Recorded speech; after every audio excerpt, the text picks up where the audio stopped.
Welcome to Damn Good Movie Memories with your host, Brian Davis.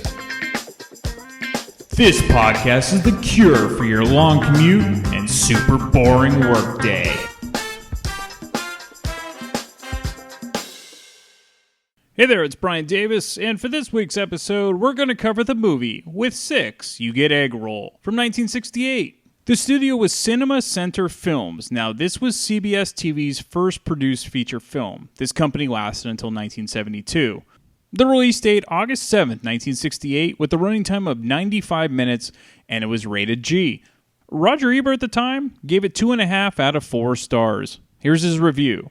A lot of people think Doris Day movies are very simple, but I think they're very complex. Last year, everyone was talking about that scene and Antonini's blow up.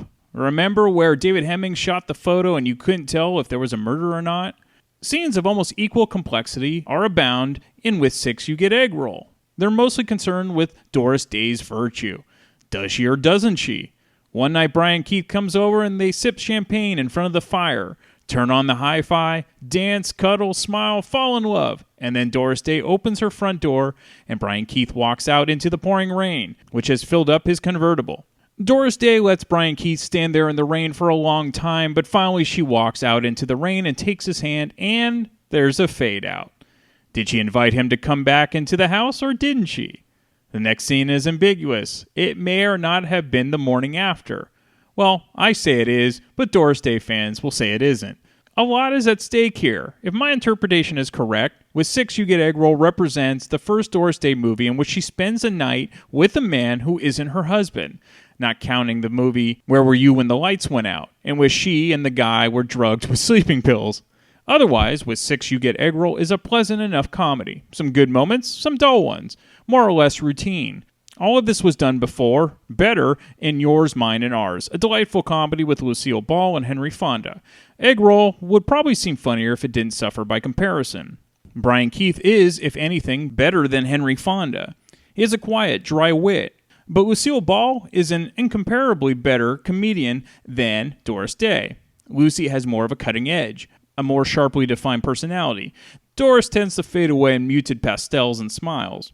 The problem with a movie like this is you can't honestly say it's bad. It's not great, but if you like Doris Day and pleasant family comedies with lots of kids and dogs, you could do worse. And that's the end of Ebert's review. And Ebert's summation is ultimately correct. This isn't an essential Doris Day film to see, but if you're a fan of her, you'll enjoy it, like I do. I believe the biggest intrigue about this film is that it's the last Doris Day film that she ever did. If it was buried in her filmography in the mid-60s, it almost certainly would have been forgotten. The other notable part about this film is that it's the debut for two very popular people in completely different genres. One being the greatest stand-up comedians of all time, and that's George Carlin, who does have some funny scenes as a dopey car hop at a drive-in diner. The other is more traditional Hollywood, and that's Barbara Hershey, playing the teenage daughter of Brian Keith's character. As Ebert mentioned, Brian Keith is great in this film, as he was throughout his career. You might remember my past episode of the original Parrot Trap with Haley Mills and Maureen O'Hara, where he plays the father. Alright, let's get into the film. So it opens with the typical upbeat, cutesy opening credits, so synonymous with Doris Day comedies of the era. This time, the credits are made to look like a series of hand-drawn pictures by kids. We then go to the McClure Lumber Yard, which is run by Abby McClure, that's Doris Day, a widow with 3 kids. Her oldest son, Flip, played by John Findlater, also works at the yard. Abby seems perfectly content with her life, but her sister Maxine, played by Pat Carroll, keeps wanting to find her another husband. Watch it, Tiger. Oh, spoil sport. Hey, listen, we got a problem. Oh, you gotta have a number. Well, the fella I lined up to be your dinner partner tonight canceled out. Fine. So we gotta find you a man for tonight. No, we don't gotta find me a man for tonight, Maxine. It's a business dinner, and I could care less. Oh, I must know someone. Well, of course I know someone. I know a lot of people, but I'm really not interested.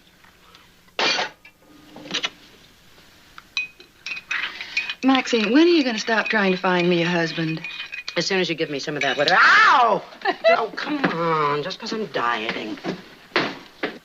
You can have 1 cup of weak tea. Oh? No sugar. Well, we're gonna find you a man here. Look, Max, I love you dearly, and I appreciate your interest in my welfare, but will you cool it for tonight? I just don't happen to think that it's right you're being without a dinner partner. I don't need a dinner partner, Maxine. I don't need a man in my life. I'm doing just fine. I really am. Boy, I have a business to run. I have 3 beautiful kids to keep me company. What more do I want? I'm doing just fine. Will you relax? Yes. Will you cool it, please? I like it this way. Devoting her life to her family. Well, what's wrong with that? Baloney, that's what's wrong. Baloney. Listen, already your kids have a better deal than you do. At least they go to bed with a teddy bear at night. Oh, I knew you'd get to the bedroom sooner or later, you little devil. What do you do on a cold night? I turn on the electric blanket, okay? Well, I do better with a nudge. Oh, Max, I feel sorry for Harry. Oh, he does all right. Look, let's be realistic. Mm-hmm. Suppose I was interested. Can I tell you what's available? What? Confirmed middle-aged bachelors and divorcees. Divorcees? I don't think you call a man who's been I don't know divorced what you call them, but they're all after you know what. Ooh. Losers and factory rejects. Well, there's always Mr. Right. What if Mr. Right is out there? How do I compete with the 20-year-olds? Well, like they say, if you're number 2, you have to try a little harder. Oh, is that what they say? Yes, that's what they say. Well, back to work. Evans William. That's William Evans, and he's a plumber. Will you get out of that index? That's private. You're not going to find anyone in there anyway, Nancy. Mm-hmm. Ingram. Electrician. Ingalls. Insurance. Iverson. Is that Jake Iverson? Jake Iverson. Well, what does he do? He's just a friend. Attractive? Yes, Max, very. Well? He's just someone Phil and I used to know, dear. Oh. Flip, come to the office right away, please. Abby, it says here Jake and Evelyn. That's right. That's his wife. Or was. He's in the same boat I am. Flip, office! A widower. Yeah, Mom. I'm just leaving. Already? Holy smoke, it's late. Honey, pass these out before you go, would you please? Okay. Thanks. Bye. Toodaloo. So long, Aunt Max. Goodbye, dear.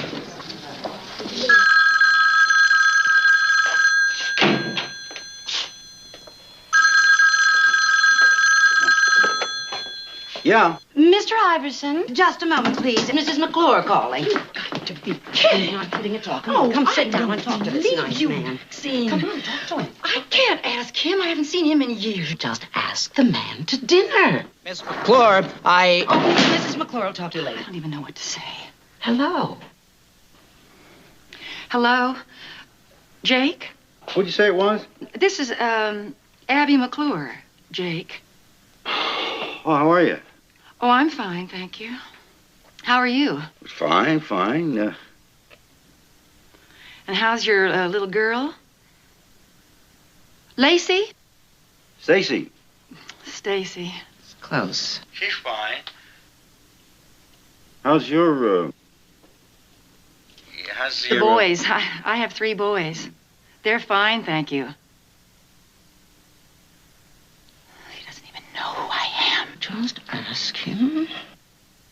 Oh, Abby, Phil's wife. That's right. It's been a long time. I meant to call you after Phil, Oh, I understand. Will you just ask him? I'll tell you why I'm calling. It's, I'm having some people in tonight, you know, for a little dinner party, and I thought that, if you weren't doing anything, that maybe you'd like to come. dinner tonight? Yes, I know he won't come. You can? You can? Oh, you can? Well, that's good. It's 4248 Myrtle Drive. And that's, 7:30-ish. It sounds great. I'll see you then. Bye-bye.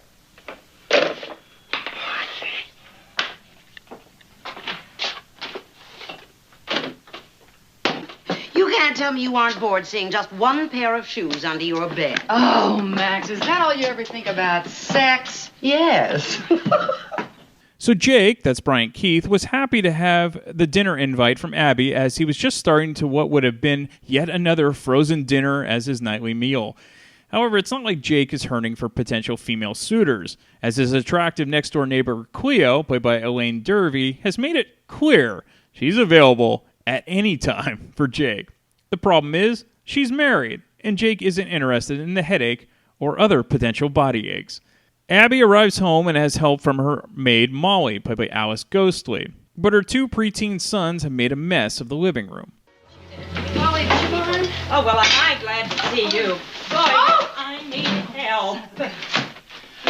So many things like this. Molly, is the house all straightened? I hate shrimp. Yeah, I know. Is the house all straightened? Yes. Good. Did the boys have their dinner?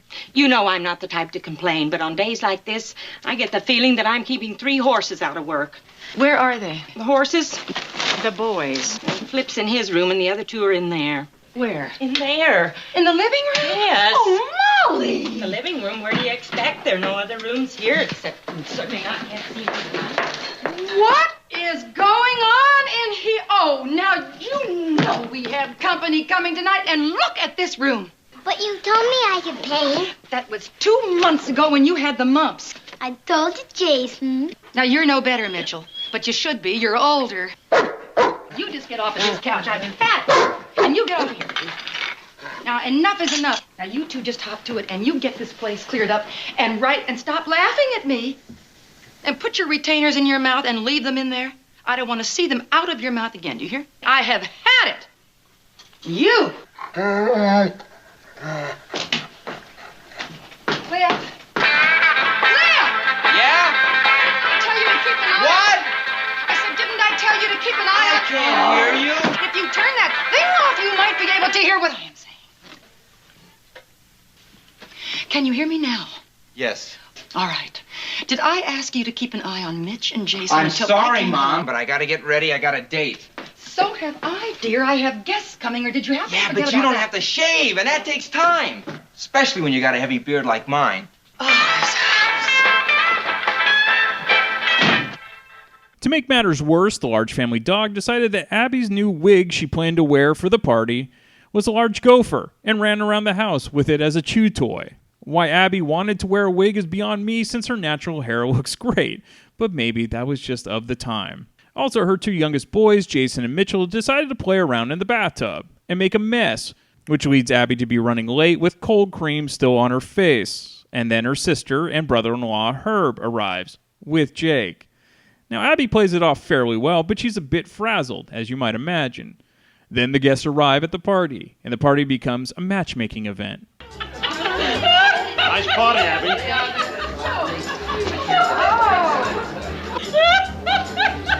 Say hello to Mr. Iverson, boys.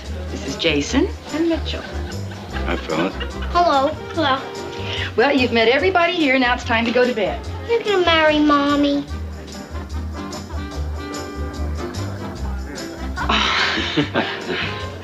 No, he isn't, dear.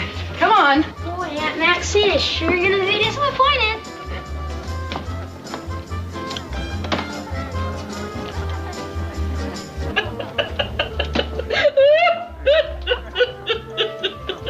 So you're a chemical engineer.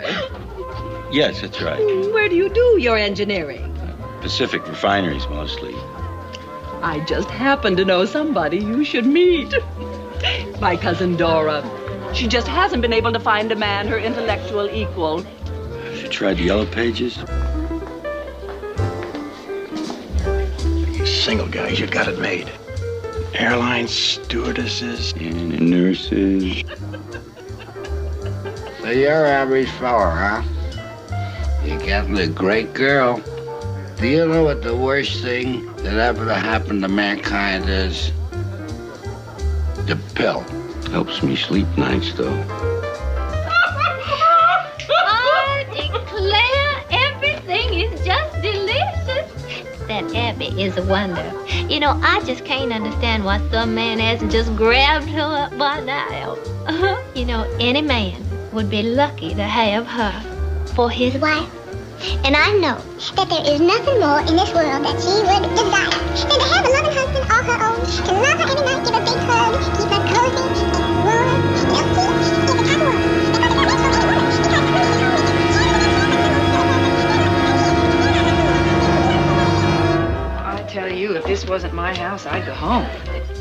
Callie. Nice Oh, doggy. Callie, go stop boy. it. I'm sorry. Oh, it's all right. Here, use this. Oh, thank you. I fixed your drink. Oh, no, thanks. I've got to.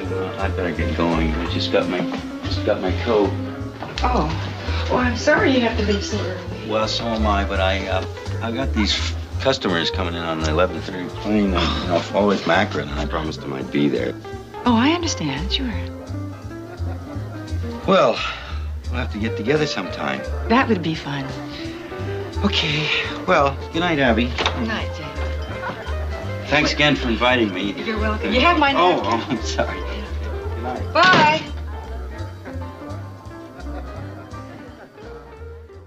Jake couldn't get out of there fast enough. I don't think he was upset with Abby, but the people around him were obnoxious, and Abby looked like she had a migraine headache the entire time. However, that night, Abby and Jake run into each other at the grocery store, though Jake initially tries to act like he doesn't see her, since he was caught in a lie with his excuse for leaving the party. You have 48 seconds to get to the airport.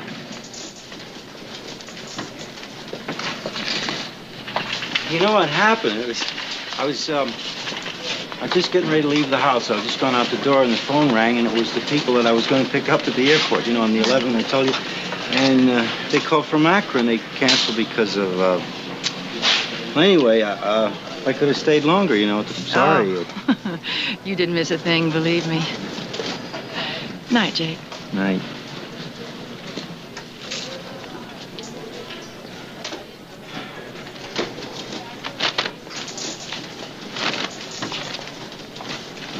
Yeah. Thank you. I really am sorry. You're sorry you got caught. Well, it wasn't very nice of me to go running out like that. No, it wasn't nice, but it was smart. Okay, will you quit making it easy for me and just let me apologize, huh? Okay. Okay, I'm sorry and I apologize. I accept. Hey, you want to get some coffee? Where? Well, it's a drive-in. Oh. Okay. Okay, I'll meet you there. All right. Abby arrives at the drive-in first. Now keep in mind, it's not a movie drive-in, but a food drive-in that was so commonplace back in the 50s and 60s.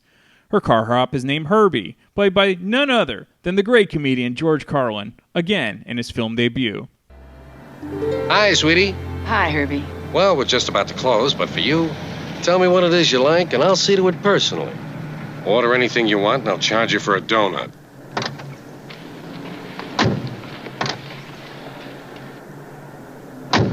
Hey, what do you think you're doing, buddy? This ain't that kind of chick. This is class. Get back in your own machine. Oh, let him stay, Herbie. He's kind of nice. Well, I hope you know what you're doing. But from here on, it's full price for everything. Well, we have some coffee? Big spender. Not even a donut? No, I want her to love me for myself, not the things I can give her. You blew it. You could have had steak. Huh. You're not sore, huh? No, I'm not. Pretty lousy story about the airport, though. You would have gotten away with it if I hadn't needed bread. How long's it been anyway? About 6 years? 7? Yeah, I think about 7. 2 coffees, 1 with cream. Mine's Sure you don't want separate checks? How about a receipt for income tax purposes? No, it's okay. Thank you. That's good. Well? Nothing. I'm just trying to picture you running that lumber yard. Well, I'm a whiz on a bandsaw, if that interests you. You run a home, too, and take care of all those kids and everything? Now, that's difficult. No. You ever find any time for yourself? I manage. I have a housekeeper, Mrs. Benson by name. Oh, yeah, I met her. And, it all works. Well, I think she's trying to tell us something. It's 2 o'clock. Closing time. Hey, listen. Now, don't tell me you were going to apologize again. No, I wasn't. Oh, you weren't? Good night. Good night, Jake. Thank you.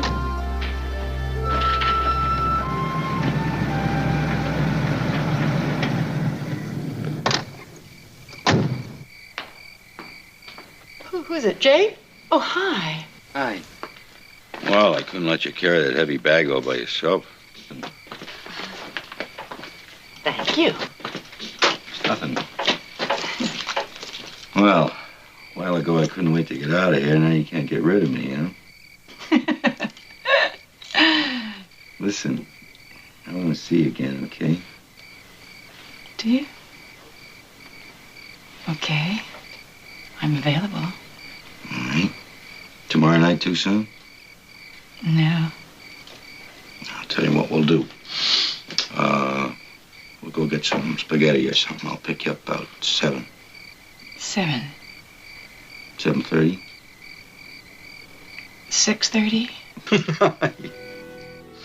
Unfortunately, Jake had to cancel their date as it's his daughter's birthday. Abby ends up going to a nightclub with Maxine and Herb. It's an amusing scene for modern audiences as we get to see the late 60s fashion and the music going on, though it's a far more tamer version, nothing like Woodstock or anything like that. Well, as it turns out, Jake is at the same nightclub with a woman and is seen by Abby, Maxine, and Herb. Abby isn't super upset, but you can tell she's a bit disappointed. The next day, Jake tries calling Abby multiple times at her home and her work, but she blows off all the messages, assuming that she's just another woman in the harem that he already dates. That night, Jake does get a hold of her on the phone. San Francisco Bay Area will show signs of precipitation in the AM, followed by clearing and somewhat clearer skies. Hello? Hey, you're awful hard to get a hold of. What are you doing, running from the law? Hello, Jake. Listen, Flip did tell you about why I couldn't make it last night, didn't he? Yeah, he said that it was some kind of a birthday or something. It's okay. Yeah, I forgot all about it. Hey, you want to have lunch tomorrow? I don't know, Jake. I'm so busy at the yard right now. Yeah, well, how about some evening then? Friday okay? Oh, I don't think so, Jake. It's pretty hectic. This a brush off? Well, I guess you got your reasons. Oh, whatever it is, let's leave it at that then. Okay. Bye, Abby. Bye, Jake.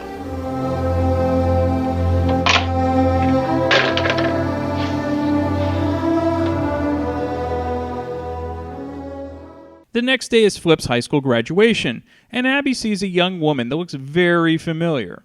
Flip! Yeah, Mom?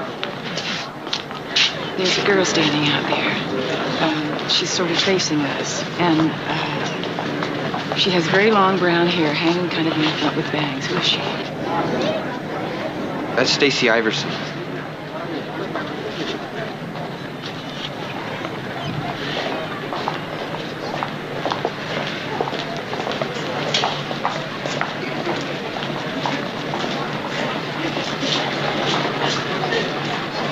Finally made it, huh? Well, not quite. They haven't given me my diploma yet. You better go get it before they get wise to you.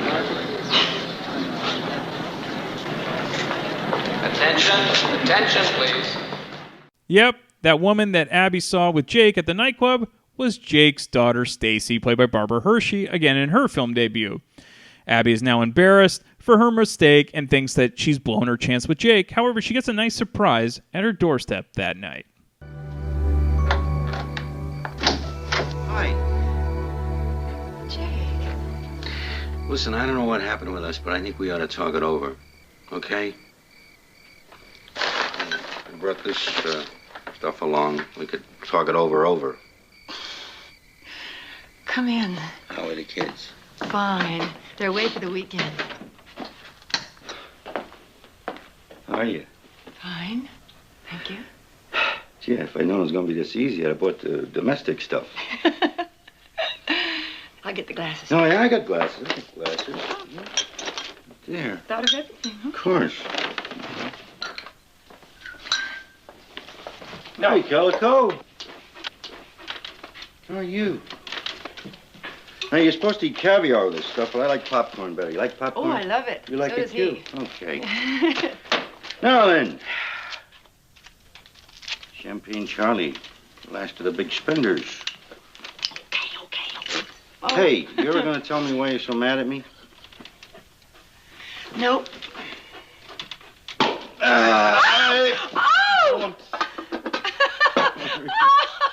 I had to let you in. The couple has a wonderful evening talking and dozing off. Jake goes to leave for the night, but it starts raining heavily, and he had left the top down on his car.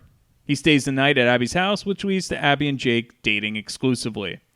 Abby and Jake go to dinner with Stacy, but Stacy's very cold to Abby and wants her to go home as quickly as possible after dinner.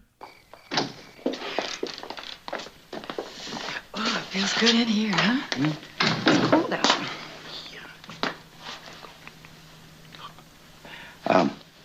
Okay, I'll get the coffee on in just a minute. You just sit there and take it easy. Oh, my goodness. It was so good, wasn't it? I ate too much. What are you reading? Teen Scoop. Gossip, huh?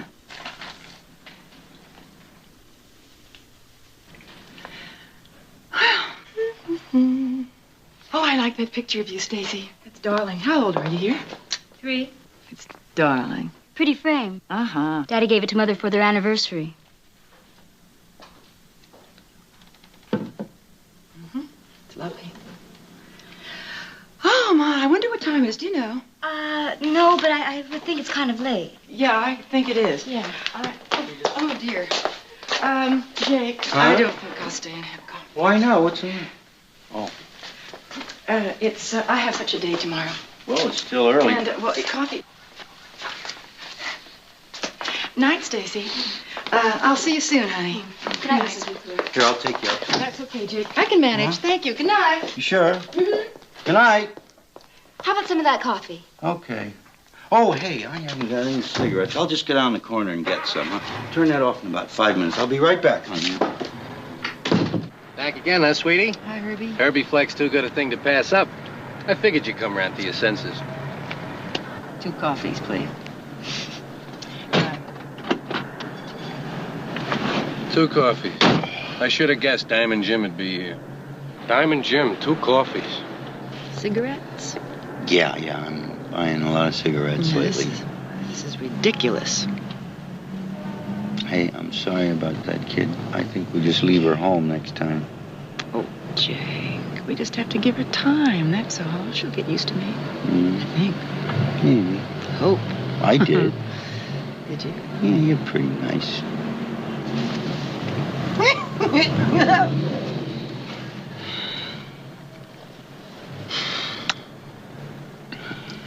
Well, so long, pal. Good night. It's been very nice, Mr. Iverson. And grand. Not to be outdone, when Jake spends time at Abby's house, Flip gives Jake the same frosty reception as Stacy did with Abby. The 2 younger boys seem to like Jake just fine. It's going to be a challenge to get Stacy and Flip on board with Abby and Jake being a couple. Of course, they always end up at the drive-in. Don't tell me. I know.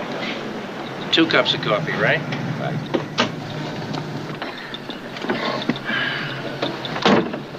Dame's got to be a masochist. All right. This has got to be the craziest courtship in history. Well, I'm sick of this drive-in, I'll tell you that. I'm getting kind of sick of Herbie. What's his name? Fleck. Fleck. Hey, listen.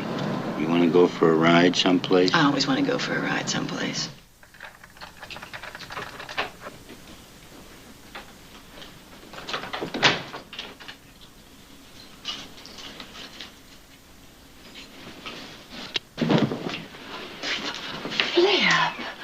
You scared me so. Do you know what time it is? What? It's after 11 o'clock. You're kidding, is it really? Oh. You said you'd be right back. I know I did, but it was such a pretty night that I took a drive. We better get to bed, it's late. Well, you could have called. Well, I didn't think that you would be up. And I knew I'd be worried, you being out in the car and all. Honey, I didn't think that you would be sitting up here You know waiting. what I was getting ready to do? I was getting ready to call the hospital. Will you please keep your voice down? You'll wake the boys. Now, I want you to calm down, too. I'm sorry if I upset you. But I just didn't think it was necessary to call. Now, let's not make a big case out of nothing. Okay? Okay. Okay. Night, honey. Mom. What? Where's the pumpernickel?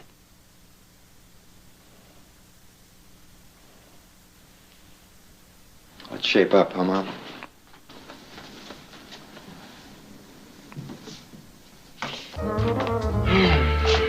Oh, honey. Hi, Mr. Mr. Iverson. Oh, hi, Janie. I didn't know you were here. Oh, Janie's spending the night. Oh, that's good. Have a good time at Mrs. McClure's? Yeah, very nice. Kind of late, though, huh? Well, I guess it is. Gee. I'll go to bed then. Good night. Good night, Mr. Iverson.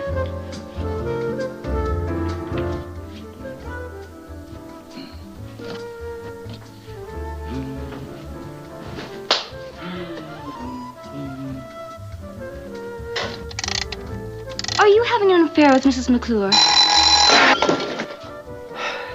Do you mean, am I getting serious about her? Is that what you mean? You're talking like a child. I asked you if you're having an affair. I heard what you asked me. What the hell kind of question is that, anyhow? Dad, I'm not a baby anymore. I understand sex. I've known about it for years. What do you mean you've known about it for years? No, Daddy, I said I understand it. I didn't say I... Are you having an affair? So you be quiet. Janie's out there. What's the matter with you? Well? Well, what?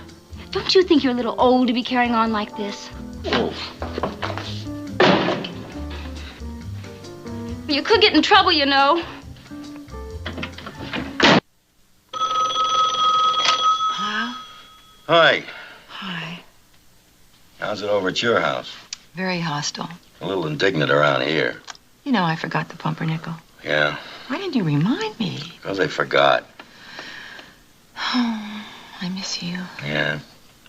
Hey, how old are you anyway? Why? Well, never mind. I just know I'm too old for any more of this fooling around. You know what I Well, mean? so am I. It's the last You time should I'm have going to been meet here you in tonight that when I drive-in. came in. This is really ridiculous, The house making was up not excuses dark. about The house was pumpernickel and dark. Yeah, cigarettes that's right. and stuff The and flip was coming home there and getting a waiting for sex you when I lecture from a came in. Switches on the 17-year-old kid. lights. And I'm fed And up of with the course whole I'm- shot. Well, so am I. Shut up. I love you. You love me, right? I love you, right. Okay.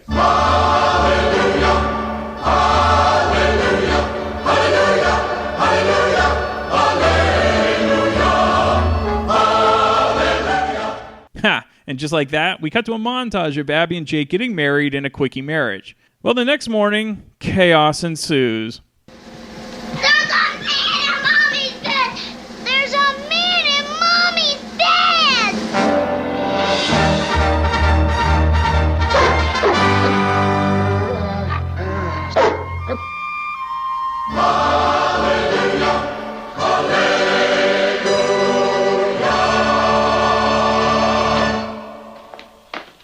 Molly, I didn't expect you to do this. I didn't. She did. It's my day off, you know.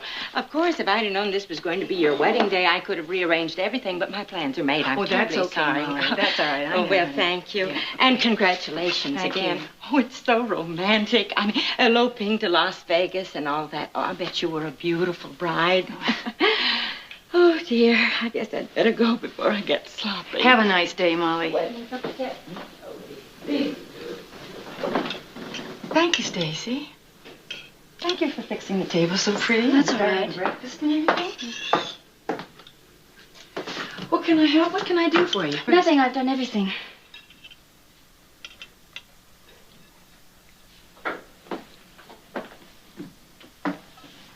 Stace. Honey, I know how you feel. Really, I do. And I know how the boys feel. But you know something? Oh, I love your father very much.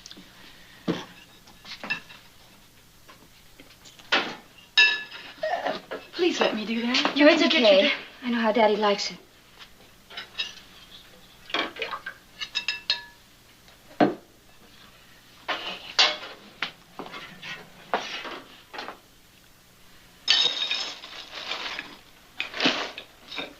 Hey, these are pretty good eggs, lady. How'd you know that's the way I like them? Well, Stacy made them. She did everything. Oh, well, I always said you're a pretty good cook. Morning. Hi, Rick. Morning, Hi. Mr. Iverson. Hey, isn't it about time you start calling me Jake? Honey, sit over here. Oh, that's your chair? Oh, that's all right. No, well, go on, sit down. No, I no, can that's sit all right. there. Huh? No. He doesn't mind. Okay. Oh, boy, this is good. Mr. Iverson, you my daddy now. Yep. Think you're gonna like that? I don't know yet. Hey, listen. I think today calls for some kind of celebration, don't you? Now, what do you say we stay home from work, and then we can all spend the day together somehow? Let's do, huh? Yay! Oh, boy, one big happy family. Yay! Yay! So, like one big happy family, it's off to the amusement park. Jason and Mitchell have a great time, while Flip and Stacy are less than enthused, as both are not happy being replaced by a new partner.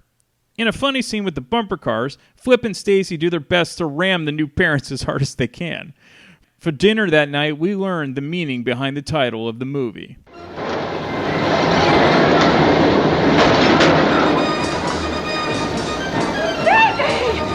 am I glad you two got married. You are? Mm-hmm. Because with 6 you get Eggroll.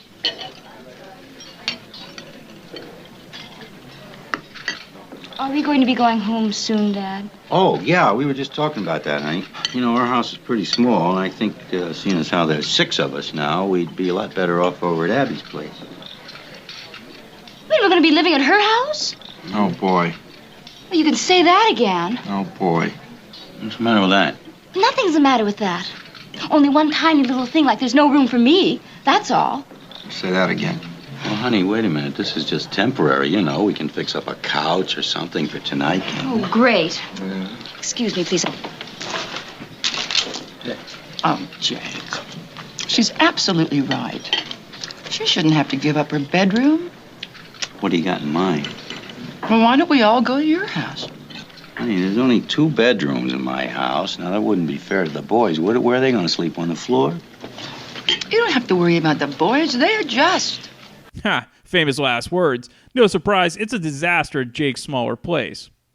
All right, there's about 30 minutes left and plenty of things to straighten out, including where are they going to live, and if Flip and Stacy will ever warm up to their new parents. Now keep in mind, this is a fun family comedy, so the ultimate outcome won't be a surprise, but it's a fun ride nonetheless, and the chemistry between Doris Day and Brian Keith is terrific. Also, seeing a very young Barbara Hershey and George Carlin will be amusing for movie fans, along with a cameo at the end from Jamie Farr playing a hippie. Now, Ebert mentioned Yours, Mine, and Ours with Lucille Ball and Henry Fonda, and a year later, another blended family premise became a major hit on television. You might have heard of it, The Brady Bunch. All right, some fun facts. So even though nobody knew at the time this would be Doris Day's last film, box office-wise, with 6 You Get Eggroll was one of the top-grossing films of her 3-decade career. And keep in mind, even though she never made another film, she did have a long-running TV show after this film.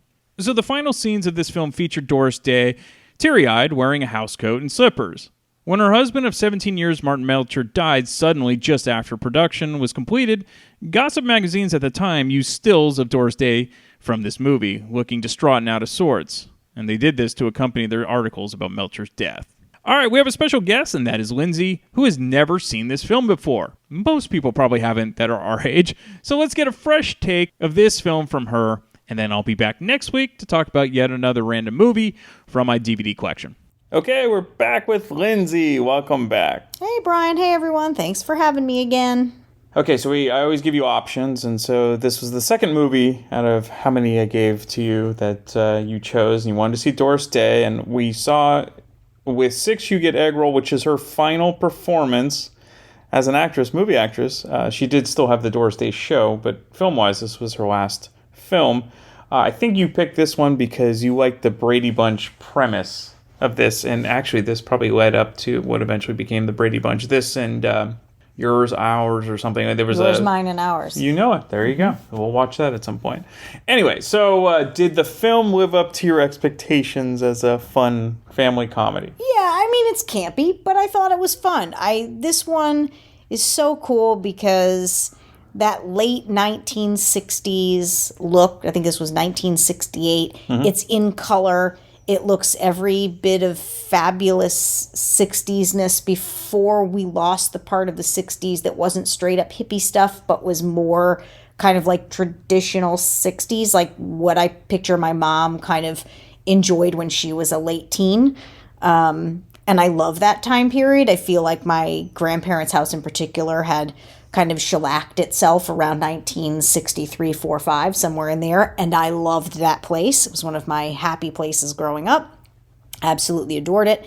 And so much of what the primary household, so Doris Day's household, kind of reflected, reminds me so much of that.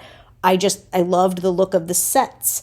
I loved what California looked like at that time. I did not grow up in California. I'm an East Coaster, so it was really cool to see what California looked like back then. I liked the fashion. I just kind of liked some of the slapsticky ridiculousness of it, and it just felt kind of warm and fun, even if it was kind of insane and like silly. I mean, you can't expect this to not be silly, right? Like, you've got to go in knowing that, but if you go in knowing that and appreciating what it could be, I really enjoyed this one.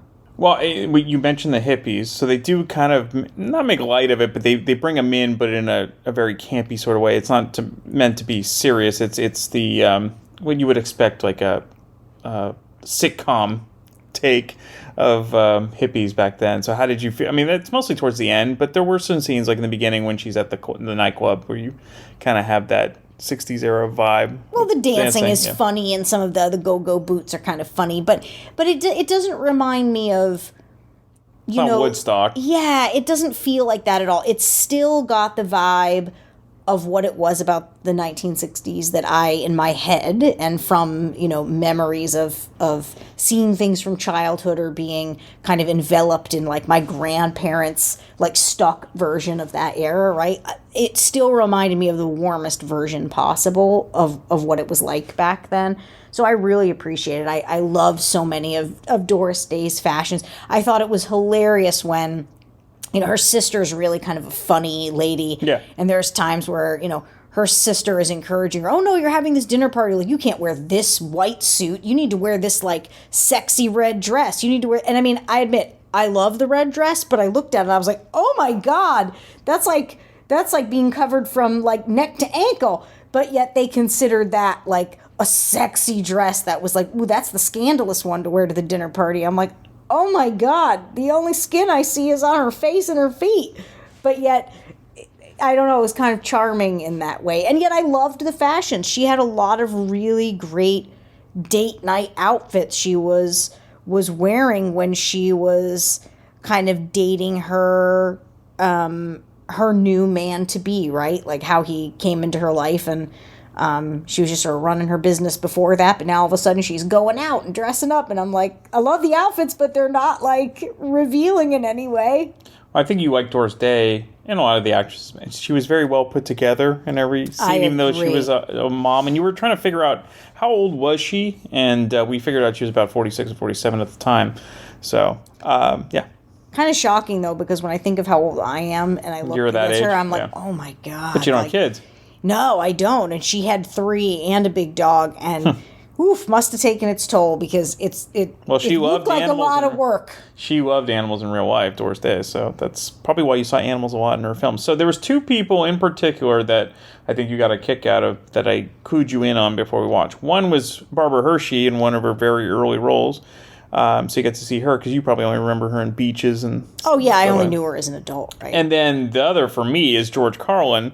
Before he really hit it big as a comedian, didn't have a beard or anything, and you pretty much mentioned if I didn't tell you it was George Carlin, you wouldn't have known. Oh, no, I wouldn't have known. I mean, if you know and you listen to him, you're like, oh, yeah, like I can kind of see that. But he's so far from kind of the more foul-mouthed, dry-ish comedian that you know him to be that, I wouldn't have picked up on that had you not explicitly told me. But knowing that and then hearing him, you're like, oh yeah, I can totally hear it. I can totally see it. And he was great too. I mean, they added little... He had the funniest lines, I would say. Yeah, they added little things to this that were appreciated. I mean, Barbara Hershey, I can't say she added much from an acting perspective. She just kind of was like, what you expect your normal she wasn't famous yet. Bratty girl to be, who's upset that her dad is now dating somebody else after her mom passed away. It's totally understandable. And back in the 60s, it was a different story. I mean, that's... Some of the ways we live now in combined families it's so much more common now than it might have been then. We even saw it happen in a 1940s film that we watched not that long ago. So, I mean, it was happening. Mm-hmm. It was just less common. I particularly loved the sister. I thought that she was pretty funny. And I really liked the housekeeper. I thought that Doris Day's house... She at least acknowledged while running, I guess, the lumber business that probably used to belong to her husband before he passed away. And then being a mom to 3 sons, which sounds like, I don't know, the worst thing I could imagine. And this big, lovely dog and running this household. She did admit at one point, like, I need help. So I need kind of like a housekeeper to help me keep things running. And she was funny. Yeah. Because, I mean, Barbara Hershey's character basically took care of herself at that point. So yeah, Jake didn't have to do as much as Abby did. Right. Yeah, she was an adult, and he only had 1 daughter. Right. So, yeah, I mean, we both made choices not to have children, so looking at this just kind of affirms what we always talk about. Oh, my gosh. I mean, now, granted, I know it wouldn't look like this in real life, but there's a scene where her 2 youngest children are in the bathroom, in the bathtub, and, like, using paint to paint on the subway tile, and it's yellow, and then they drop the paint in the tub, and then the entire tub turns yellow, and then the boys are now yellow coming out of the tub, and she's got on, like, you know, her cold cream, and she's got on her white, like, you know, dressing gown before she gets ready, and then she's trying to clean them up, and she's turning yellow, and the gown's turning yellow, and the guys, you know, are jumping out of the tub and getting yellow everywhere, and then the dog's coming in, and I'm like, oh my God, this is literally my worst nightmare of, like, mess, which I can't handle. And also, like, I can absolutely see something like this going down, and there'd just be no way I could, do something like that. So it as fun as the film was, it really affirmed my life choices as ones that I'm going to stick with. So you would enjoy seeing this movie over and over again because it is lighthearted. It's something you could put on at any time and you could just basically watch it. Yeah, I mean, this is one of those, I don't think you have to pay attention too hard to what's going on to be able to enjoy it. How did you like the Brian Keith character? Because I know you like Doris Day, but how did you I really like Doris Day, and I always have. Yeah, I mean, I liked him. I think they struggled in their dating because it was like they struggled to get on the same page about a few things. That's very typical and very normal that 2 people trying to blend their lives together are not always like right on the level, and they're struggling to figure that out. Surprisingly, I kind of feel like, you know, if you think about it in earnest, this film did a good job kind of demonstrating how that could happen. Yeah. There's a scene where Doris Day's character Abby misunderstands something she sees. Jake, who's played by Brian Keith, was canceling a date on her that was planned because he said he had to take his daughter out for her birthday. Right. Abby, who didn't really know much about his daughter, ends up going to this fun little nightclub with her sister and her sister's husband, and they're talking about, oh, it's a shame, you know, Jake couldn't join us. Abby looks out in the crowd, and then she sees Jake with some young hot thing on the dance floor and automatically assumes she was canceled on because he was going out with a younger woman. And it was truly his daughter who she discovers that it is actually his daughter at her son's graduation, who's the same age as the Barbara Hershey character. So it's like, that happens, crazy stuff like that happens in real life all the time while people are trying to figure it out. I kind of liked how they had a lot of near misses. Right. And they didn't go overboard with it either, right? She didn't make a scene she basically acted how you probably would in normal life. Yeah, she wasn't like throwing drinks on people and pitching a fit and going up to him and like slapping the girl. It wasn't a reality show. No. It was more like, well, how could I blame him? Or, you know, just weird kind of sad acceptance, I guess. But she was wrong, right? So it was an interesting take on how a lot of times men and women at any age, at any stage of the world are trying to figure it out, and it's not easy. What are some of your favorite Doris Day movies? Because obviously you've never seen this before. No, I'd never seen this before. So before this, I mean, I'm assuming the Rock Hudson ones. Yeah, and I'm trying to remember. You know, this is sad because my recall of names is not as good as yours. There are absolutely moments that I know that I've seen Doris Day in film and on television, and I know she has a pretty impressive list. But I'm trying to think of some of the ones that I've seen of hers. You've actually just shown me a list. So Pillow Talk might be the famous. Pillow Talk, I do remember. That one I remember, and that's from the late 50s. It's just about 1960. That started off the trilogy with Rock Hudson. I love Teacher's Pet, where That's with Clark Gable. See, I don't think that I saw that one. You probably know from like Pajama Game on. Yeah, it's probably the late 50s. Or, sorry, Pillow Talk on. Yeah, Pillow Talk on, I would say. Please Don't Eat the Daisies. That's another. Please Don't Eat the Daisies. That's the one I know. Yes. Okay, Please Don't Eat the Daisies. I've absolutely seen that one. I really liked that one. I completely remember David that. Niven. See, this is the thing. I'm so bad with the names, but then, you know, when they're right in front of me, I am more familiar. Will Ever Come Back. That's another one. Yeah. I think... And Send Me No Flowers is but then, like, The Thrill of It All is great. That's with James Garner. See, I don't know if I've seen that one. I for sure... Touch of Mink's great with Cary Grant. Pillow Talk, yes. And then, what was the other one that you just mentioned? There was Will Ever Come Back? Please Don't Eat the Daisies. Please don't, yeah. Those are the two that I remember her with for sure. She just reminded me of, like, the every... Well, she might have been the most famous actress in the 60s. She reminded me of the everyone wanted to have this gal as a mom kind of mom. She was cute. She was witty and funny. She knew how to like move things along. Like she wasn't one of these sad sack people. She wasn't mad. She wasn't one of those like overly flirtatious, like creepy, like MILF type moms. Right. She just, I don't know, she played like that perfect mom that everybody would have wanted. Well, she was also her own woman in the 60s, which actually... It kind of went from the late 50s into the 60s, so you want to go with the women's movement and feminism and how that kind of went into the late 60s. She kind of started it in many ways in a lot of her roles. But she wasn't overt with it. She wasn't militant about it. No, she was very... I don't know, she played everything really cool. She just felt like a really... cool person. Down-to-earth woman that, like, if you saw her in a film... You might want to have dinner next to her or something. She'd be really pleasant. She'd probably have some fun or funny stories. You'd enjoy your time and you know, and you'd think of her often like, oh, remember that lady? She was so cool. She just sort of had that effortlessness to her that I liked. And I do remember now, Please Don't Eat the Daisies would probably be my most favorite one of hers that I've seen prior to this. Okay. All right, we'll wrap it up. So, with the blending of the families, what were the funniest scenes that you liked? Oh my gosh, I'm trying to think. I mean, there is a really funny one where they're all staying at his house for the first time. Which is smaller. Which is much smaller because, again, it's him and an adult, essentially, teenage daughter. And they have a tiny little white dog who is adorable. Not the big like Shetlandy type sheepdog that Doris Day has, which is a cool dog but big. It needed its own bed, and it's just funny to see where they kind of put the kids and how they had to sleep, and like it was just sort of felt like a terrible like indoor camping moment. And, like, nobody was happy, and everyone was a little bit irritated. And they're like, why are we doing this? Why are we here? And if I were them, like, I'd be thinking the same thing. Like, why am I just not at my house right now? Like, it's so much more comfortable and easier and better. Why, just for the sake of, we need to be under the same roof, are you doing this? And I kind of felt like the kids would feel. If someone asked me to do that now, I wouldn't be happy. All right, so this was a winner.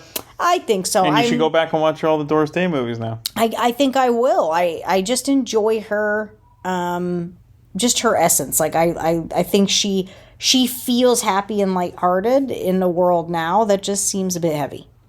I think that's a good way to put it. So thank you, as always, Lindsay. Thanks for having me. Great thoughts. Enjoyed this film, everyone. Check it out. Dogs, not kids. Yes. Yes, we agree. Yep.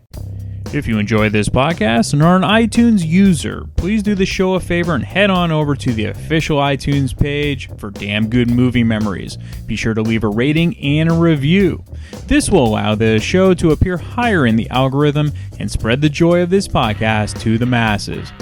If you are not an iTunes user, you can still listen and subscribe on Podbean at damngoodmoviememories.podbean.com. Be sure to like us on Facebook under our Damn Good Movie Memories page.